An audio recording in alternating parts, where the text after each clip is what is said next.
वालेकुम एवरीवन। उम्मीद है आप सब लोग खैरियत से होंगे and welcome back to our weekly session. आज जो है हमारे साथ फैसल शाजी साहब मौजूद हैं। उनके हवाले से मैं बताती चलूं, he is capital market expert. तो आइए ना वेलकम करते हैं। अस्सलाम वालेकुम सर, कैसे हैं आप? जी वालेकुम सलाम। मैं बिल्कुल ठीक हूँ। जी जी सर, सबसे पहले हम आज की मार्केट की बात करते हैं। हमने देखा आज जो है मार्केट 600 650 पॉइंट जो है वो माइनस बंद हुई। तो कल जो था वो इंटरेस्ट रेट घटा, तो लग रहा था लोगों को आज जो है मार्केट पॉजिटिव ओपन होगी और पॉजिटिव क्लोज होगी, लेकिन हमने आज मार्केट में सेलिंग देखी। तो क्या वजह थी, क्यों ऑपोजिट डायरेक्शन में मार्केट चल रही है? इसमें कोई शक नहीं है कि हमारी भी उम्मीदें यही थी कि एक अच्छा सैर हासिल इंटरेस्ट रेट कट हुआ है तो एक अच्छा इसमें इम्पैक्ट आएगा मार्केट में। लेकिन यह है कि हमने ये सुना है कि लाहौर में कुछ सेलिंग हुई है और यह है कि बजट भी सर पे खड़ा हुआ है। बजट के अंदर बहुत सारी चीजें हो सकती हैं, तो हो सकता है कि शायद उसको देखते हुए दूसरा ये कि कुछ टेक्निकली भी 71,800 का एक लेवल टच हुआ था। तो ये है कि हम यही देख रहे हैं कि तकरीबन 69,000 टच हो तो थोड़ा सा काम करने का रूम मिल जाएगा। तो हम्म। एक ये चीज भी देख सकते हैं आप। बकिया ये कि इंटरेस्ट रेट कट पे वाकई तेजी होनी चाहिए थी, जो कि उस तरह हुई नहीं। हम्म। सही। सर, एक ये भी रिमर्स चल रही थी कि मार्केट में कि ये किस्म का थ्रेट थी कि अगर कैपिटल गेन टैक्स लगा मार्केट में तो मार्केट मजीद यहाँ से नीचे जा सकती है। तो आपका क्या ख्याल है इस बारे में? जी, बजटरी जो मेजर्स हैं उसमें सबसे ज्यादा जो डर लग रहा है वो कैपिटल गेन टैक्स के हवाले से है। हमने भी जो रिप्रेजेंटेशंस वहाँ भेजी हैं तो उसमें हमने इनको यही समझाया है कि इस वक्त यानी कैपिटल गेन टैक्स का बढ़ना मार्केट के लिए जहर कातिल हो सकता है। और फिर ये कि जो एक अच्छी हमने देखी एक तेजी 45,000 46,000 से लेके अब तक 75 76 77,000 तक, तो वो चीज जो है वो सारे गेन्स खत्म हो सकते हैं। तो कैपिटल गेन टैक्स को बिल्कुल नहीं छेड़ा जाए फाइलर के लिए भी। हम्म। जो ट्रेडिंग एक्टिविटी होती है वो उससे हिट हो सकती है। बिल्कुल नहीं होना चाहिए। ये रूमर्स अपनी जगह मौजूद हैं। मुझे उम्मीद है कि ऐसी चीज नहीं आएगी मार्केट में।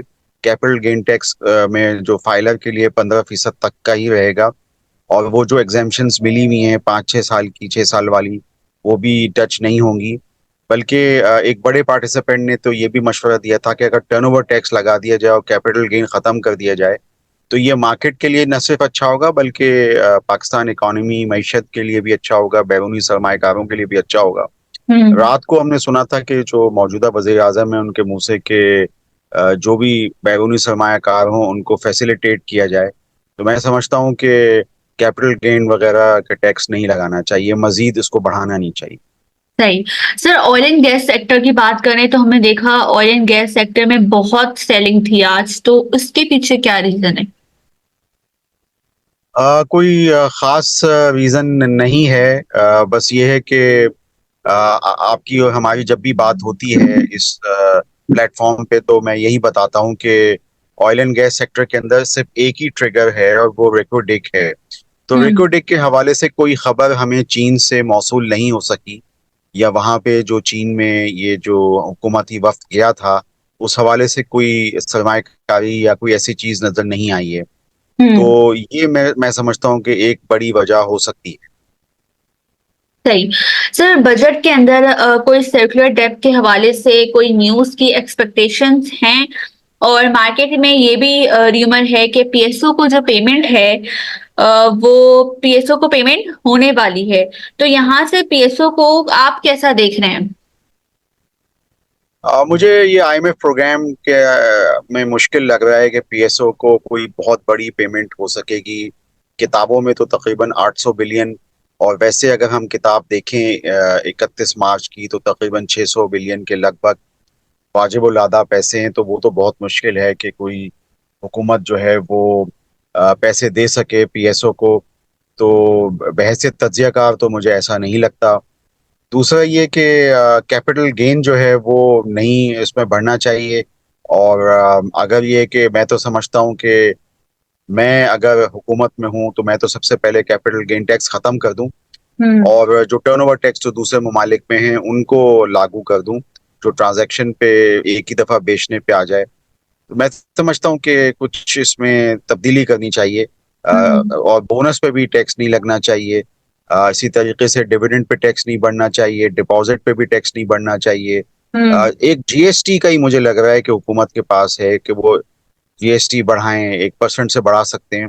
मुझे नहीं लगता कि हुकूमत जो है वो कैपिटल गेन जो है वो लगाएगी के पे टैक्स बढ़ाएगी। सही। सर, पावर सेक्टर की बात करें तो पावर सेक्टर में सर्कुलर टैप की जो पेमेंट होती है, उसमें आपको क्या लग रहा है, कौन कौन सी कंपनीज जो है वो बेनिफिशियल होंगी, और इस बार कौन कौन सी कंपनीज को पेमेंट मिलने की एक्सपेक्टेशंस हैं, ये भी बताइएगा।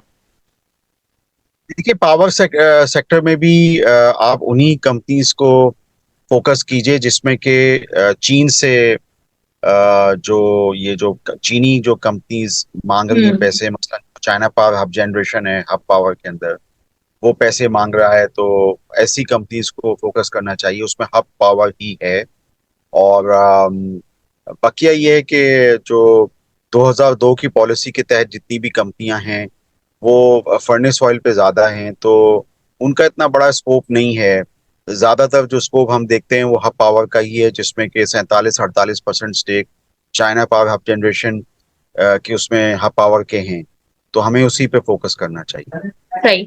सर, सीमेंट सेक्टर की अगर बात करें तो ये सुनने में आ रहा है सीमेंट सेक्टर पर भी टैक्स लगने की बात हो रही है। सेंट्रल एक्साइज टैक्स, ये भी एक र्यूमर है कि सीमेंट सेक्टर पर जो है वो सेंट्रल एक्साइज टैक्स लग सकता है। इसके बारे में आपके पास क्या इन्फॉर्मेशन है? और सीमेंट की प्राइसेस बढ़ने की भी आज खबर आई है कि इसकी भी प्राइसेस बढ़ जाएंगी, लेकिन इसका कोई इम्पैक्ट अभी तक फिलहाल आज मार्केट में नजर नहीं आ रहा। तो क्या आगे मार्केट में इसका इम्पैक्ट आएगा? देखिए सीमेंट जो बैग जो यानी तकरीबन कारखानदारों को बहुत ज्यादा पैसा बच रहा है सीमेंट की बोरी पे। हम्म। तकरीबन अगर आप एस्टिमेशंस लगाते हैं और सच्चे एस्टिमेशंस लगाते हैं तो तकरीबन 750 रुपये एक बोरी पे कारखानेदार को सीमेंट के अंदर बचता है पर हम्म। बोरी। तो हुकूमत के पास गुंजाइश बहुत है एफईडी को बढ़ाने की, और वो तकरीबन 1.5 रुपये केजी जो है वो 75 रुपये बैग पे बनता है। तो अगर फर्ज करें कि यहाँ पे वो इसको कर दें यानी 100 रुपये पर बैग, तो इससे क्या फर्क पड़ेगा। तो पहले से ही इन्होंने आज सीमेंट की बोरियों की 10 से 15 रुपये कीमत बढ़ा दी, और वैसे ही बोरियों की कीमतें बहुत ज्यादा रखी हुई हैं। अगर कोई मतलब अच्छी हुकूमत हो तो वो फौरी तौर पे, यानी 2020-21 में ये होता था अरीबा के, अगर 520 से 521 रुपये बोरी की कीमत होती थी तो हम्म। फौरन वजीर की कॉल यानी कंपनी मालिक के पास आ जाती थी कि आपने 1 रुपये बोरी। अब ये है कि यहाँ पे ये 1200 सवा 1200 की बोरी बिल्कुल ये अनजस्टिफाइड है। और इसको बोरी पे कीमतें भी कम होनी चाहिए, और एफईडी अगर लग जाए तो कोई इसमें हर्ज नहीं है। हम्म। सही। सर, जो मोस्ट लेवरेजेस कंपनीज हैं जिसमें हम पावर सीमेंट है, फ्लाइंग सीमेंट है, आयशर स्टील है, और दो तीन और भी कंपनीज हैं, तो इनमें अच्छी मूवमेंट जो है वो हमें बिल्कुल भी नजर नहीं आई इंटरेस्ट रेट घटने के बाद। ये क्या वजह है? मार्केट जो है वो बिल्कुल ही, आपने स्टार्टिंग में भी बताया, ऑपोजिट डायरेक्शन में चली गई। तो इन कंपनीज में को भी कोई फायदा नहीं हुआ, कोई उसमें पॉजिटिव इम्पैक्ट नहीं आया, ऐसा क्यों? मुझे जाती तौर पे फ्लाइंग सीमेंट पसंद है। हम्म। उसकी वजह यह है कि एक तो ये है कि इनकी जो कैपेसिटी है वो 6-7 लाख से बढ़ के तकरीबन यानी 26 लाख तक इनका जो किल अभी फायर हुआ था। तो पिछले 1-2 महीने पहले इनका जो है वो कैपेसिटी बढ़ी थी। तो अगर फर्ज करें कि वजह जो इस वक्त यूटिलाइजेशन लेवल है उसको भी अगर यानी 30-40% से हटा के अगर 50% भी किया जाए तो तकरीबन ये आप समझ लें कि 12-13 लाख टन की कैपेसिटी सालाना फ्लाइंग सीमेंट की चल सकती है, जो पावर से ज़्यादा हो सकती है। तो मैं समझता हूँ कि फ्लाइंग सीमेंट तो बहुत बड़ी फेवरेबल पोजीशन पे खड़ा हुआ है। हम्म। पावर सीमेंट का इसमें कोई शक नहीं है कि आपकी बात बिल्कुल सही है, और थोड़ा सा ये है कि इतने यानी परफॉर्मेंस उस तरह की ऑपरेटिंग परफॉर्मेंस नहीं है। कोकिन जो हम्म। प्लांट है वो बड़ा लेटेस्ट और बड़ा अच्छा है। बहुत ही जबरदस्त प्लांट है पावर सीमेंट का। कभी हो सकता है कि आगे चल के ये प्लांट बहुत अच्छा काम करे। लेकिन हम्म। फिलहाल हम लोगों को यहाँ पे रीजन वाइज नॉर्दर्न जोन की जो कंपनियां हैं, खुसूसन फ्लाइंग सीमेंट ज्यादा बेहतर लगती है। एक हम्म। तीसरी कंपनी का आपने जिक्र किया था, वो मैं भूल गया, आपको आयशा क्या? स्टील। आयशा स्टील। अच्छा, आयशा स्टील से बहरहाल इस वक्त जो सीआरसी की इंडस्ट्री में अगर आप जाते हैं तो आयशा स्टील के अंदर से ज्यादा काम जो है इस वक्त इंटरनेशनल स्टील के अंदर। जाहिर बात है वो हम क्वार्टर के नताइज में भी दिख रहा है और सारी चीजें। हम्म। इसमें कोई शक नहीं है कि अपनी कीमत के हिसाब से आयशा स्टील बड़ी वो है, लेकिन थोड़ा सा मैनेजमेंट पॉइंट ऑफ व्यू भी देखने पड़ते हैं। हम्म। जो भी सरमायाकार होता है वो मैनेजमेंट को सबसे पहले नंबर देता है, फिर ऑपरेशंस को नंबर देता है और तीसरे नंबर पे वैल्यूएशंस को नंबर देता है। सही। सही सर, एक ये भी खबर सुनने में आई आज के इंपोर्ट के ऊपर जो है वो टैक्सेस लगाए जाएंगे।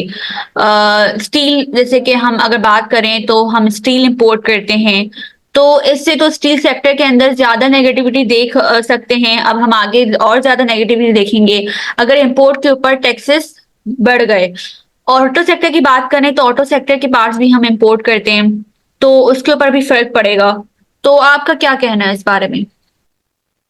हमेशा यही होता है अयुबा, बजट में इंपोर्ट पे रेगुलेटरी ड्यूटी ही को बढ़ाया जाता है। कोशिश की जाती है कि मुल्क में लोकल यानी काम ज्यादा हो, लोकल प्रोडक्शन ज्यादा हो। जो मौजूदा लिस्टेड कंपनियां हैं स्टील के अंदर हम्म। और सरिये की कंपनियां हों या सीआरसी की कंपनियां हों, उन्हीं को बेनिफिट देने की कोशिश की जाती है। तो ये तो एक तरह से अच्छी चीज है।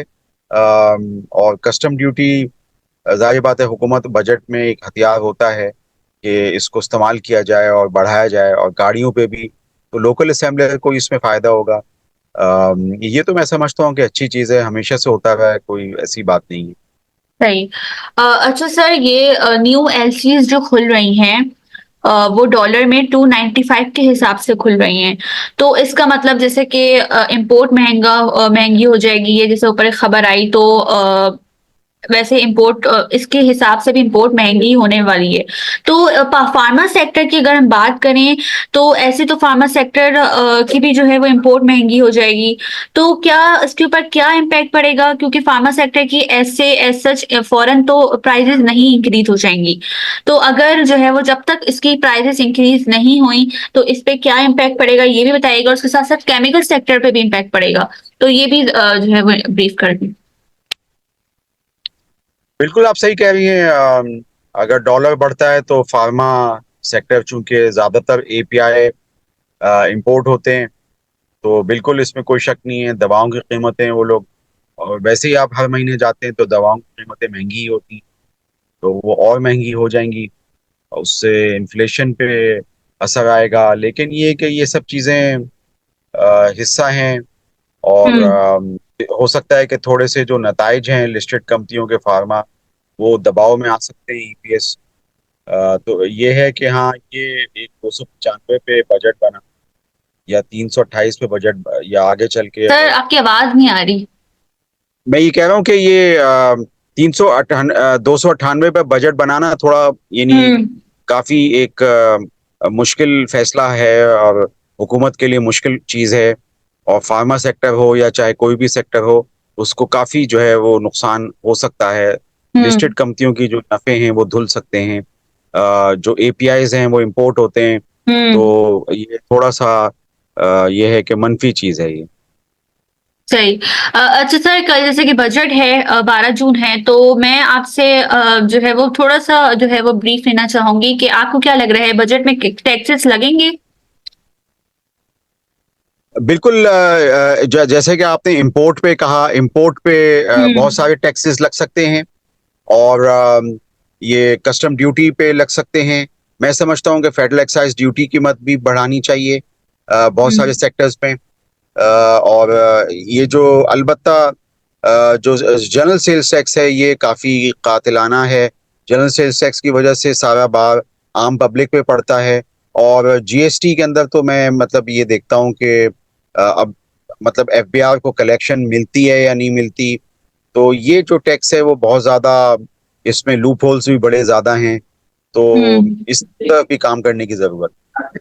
सही। सर सेशन को रैप अप करते हुए मैं लास्ट आपसे पूछूंगी, कल बजट जैसे कि आएगा तो फिर मार्केट पे क्या इसका इम्पैक्ट पड़ेगा, आप कुछ आइडिया है आपको? देखिए मैं समझता हूँ कि इंडेक्स अपना एक गैप फिल करेगा 69,000 70,000 तक का एक हो सकता है। वहां पे जो अपॉर्चुनिटी वैल्यू इन्वेस्टिंग के अंदर जरूर मिलेगी। आगे हम्म। आने वाले हालात में सूरत हाल जो सियासी भी देखनी होती है, तो वो सूरत हाल भी थोड़ा सा गुमगू का शिकार है। प्लस ये कि चीन से अभी तक कोई बड़ी खबर जो है वो हम्म। नहीं आई है। हम्म। अगर आज जो वजीर आजम ने अपनी मीटिंग में कहा है कि अच्छी कोई बड़ा वफ्द आएगा, अगर वो चीज अगर होती है, रेकोडेक के हवाले से कोई चीज होती है जो कि हम जून या जुलाई में कोई सुनेंगे, तो हो सकता है कि मार्केट इस पे अपना एक असर दिखाए। सही। सर आप कुछ सेक्टर्स को अगर बताना चाहें कि किन सेक्टर्स पर फोकस करना चाहिए इस वीक? देखिए पाकिस्तान में हमेशा से चूंकि इंटरेस्ट रेट कम हुए हैं तो सीमेंट सेक्टर को देखना चाहिए। प्लस ये कि फिर हमने हब हम्म। पावर पे सर हासिल बात की कि ये वैल्यू इन्वेस्टिंग का स्टॉक है। मैंने फ्लाइंग सीमेंट पे बात की, ये एक अच्छा वैल्यू इन्वेस्टिंग हो सकता है। तो सीमेंट और स्टील में जो सरिये की जो कंपनीज हैं वो सीमेंट के साथ चलती हैं। ग्लास है वो कंस्ट्रक्शन, वो उसके साथ चलता है। तो मैं समझता हूँ कि मैं तो हमेशा से हामी हूँ कंस्ट्रक्शन साइड की इंडस्ट्रीज का। इनमें वैल्यूज हैं, पाकिस्तान में बहुत गुंजाइश है। हम्म। सही। Thank you so much sir, आपने अपना कीमती वक्त दिया हमें बहुत आज। आपको जो है वो नेक्स्ट सेशंस में जो है वो वापस इनवाइट करेंगे। अपना ख्याल रखिएगा। अल्लाह हाफिज। अल्लाह